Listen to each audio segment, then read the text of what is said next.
এখন বলেন, আপনি যখন সেই সিঙ্গেল খাটে ঘুমান, 12টা বাজে ঘুমাচ্ছেন, সকাল 8টা বাজে আপনি উঠলেন, বড় অবাকর বিষয়, যে খাটে শুয়েছেন সেই খাট থেকে উঠেছেন।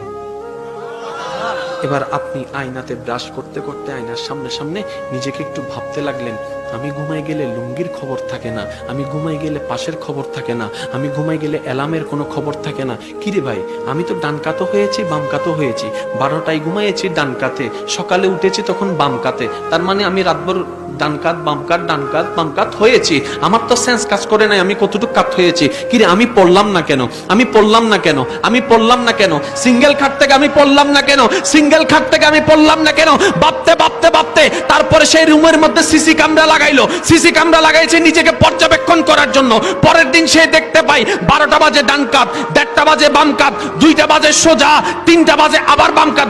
অতটুক কাত হয় যতটুক কাটের শেষ সীমা, এর বাইরে সে যায় না। সেন্স কাজ করে না সত্য, বিবেক কাজ করে না সত্য, ঘুমের ভিতর সে আত্মহারা হয়েছে, কাট থেকে পড়ে না। এবার মন উত্তর দেয়, কেমনে সম্ভব? এবার মনে বলে, যেই আল্লাহকে তুই ভুলে গিয়েছিস ডাকতে, ওই আল্লাহ তোর যত্ন নেওয়া ভুলে নাই রে বান্দা, ভুলে নাই, ভুলে নাই, ভুলে নাই।